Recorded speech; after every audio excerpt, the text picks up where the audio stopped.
What do you do when the mantle falls on you? It may not be a literal mantle as it was in the first service when we talked about Elijah placing or throwing his mantle upon Elisha. A mantle represents new responsibilities, a new challenge, a new position, a new opportunity. A mantle is when maybe you have gotten a promotion on your job. And now people you used to sit in the break room with, you are now the supervisor. A mantle could be that you have you left high school and left home, and it's your first day on a college campus with no mother or father to chase behind you or to make you get out of bed to go to class. Mantle could be that you are the first one in your family who have reached 16 and not gotten pregnant. Mantle could be that you are a single mother, maybe not even by your choice, but now you are home with your children, and it's just you. The mantle could be when now all of a sudden someone stands in a delivery room with a body that's only about 6 or 7 pounds and says to you that you are something you've never seen before in your own life, and that is you are a daddy. And now the mantle is on your shoulders. The mantle could be that suddenly you are the leader of the ministry, maybe even the pastor of a church, or have accepted a call. Whatever it is, we all at some point will have mantles placed on us. What do you do when it's your time? What do you do when it's your name called? We're good at telling others what to do. We got that down pat. But what do you do when it's your time? We find Solomon in a peculiar place. The mantle of being a king has been thrown on his shoulder, but not only a king, but what do you do when you follow somebody great? What do you do when you follow somebody that is renowned and has made a great mark? They've reached a point of excellence. Solomon is following David, the great psalmist, David, the great warrior, David, the great worshiper, David, the giant killer, David, the kingdom builder, David, a man after God's own heart. You trying to walk in those shoes now. What do you do when you got big shoes to fill? What do you do when the mantle falls on you and mama's sick and everybody else is acting crazy and you got to take care of it? The way he does it is that car cranks up every time you touch the ignition.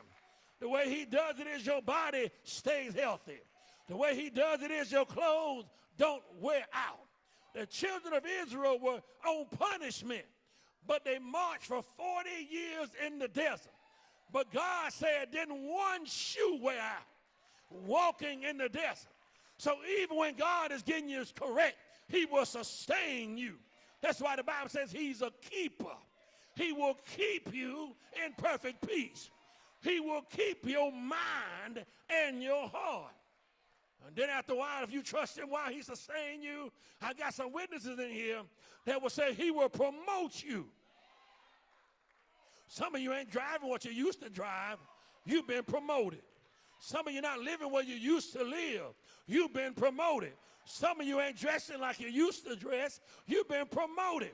God is a God of promotion. But at the least we can do when God promotes us is let somebody know where your blessing came from.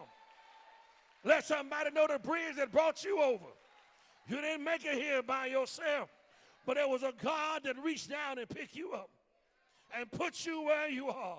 Solomon sacrificed 1,000 rams. That's giving for us. He gave a big offering to God, not because he was trying to manipulate God, because God cannot be manipulated.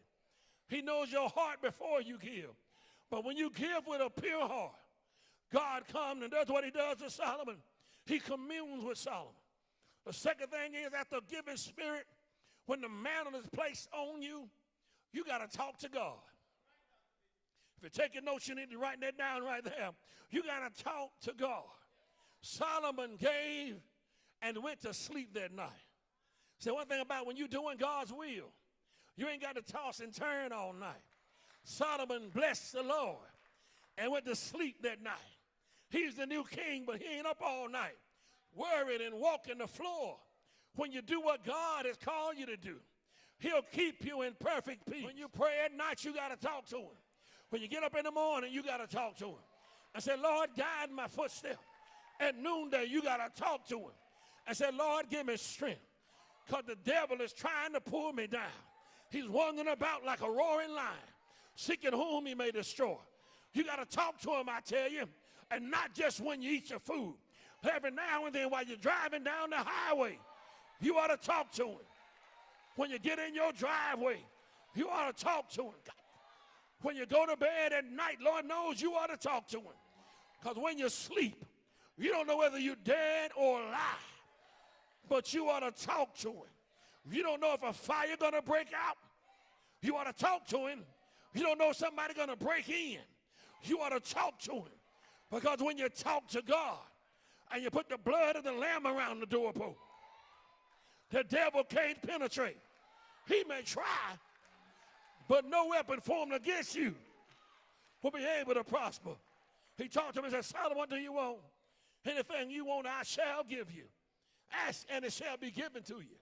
Seek, and you shall find. Knock, and the door will be opened unto you. And this is what Solomon said. Solomon, number 3, he humbled himself. When the mantle is placed upon you, you got to humble yourself.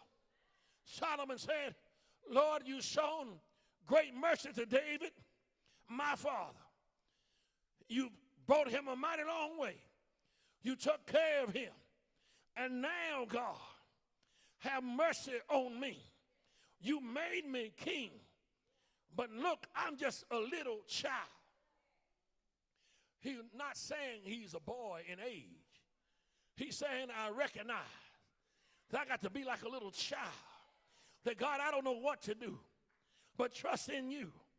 When you see a little child, and anytime they get worried, I don't care who walks up. I don't care how big they are. That little child gets afraid. They'll run and stand behind their mama.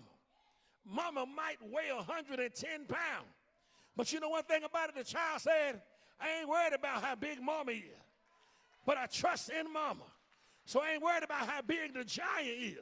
If I hold on to mama's leg, mama can whip the giant. We got to learn to trust him like a little child. No matter how big the giant is, if we run behind the Lord's leg and just peep around and say, I ain't worried about it. If the giant get crazy, mama got the giant. Now the child don't ask mama, Mama, how much weight can you lift? The child don't say, Mama, are you packing a 38? The child don't say, Mama, do you know karate? The child just says, I trust mama. Stop asking God stuff ain't your business. Don't ask God how he gonna do it. You just trust in him. Because while you're trying to figure it out, the songwriter said God has already worked it out. So stop worrying about how God's gonna do it, but just say, God, I trust in you.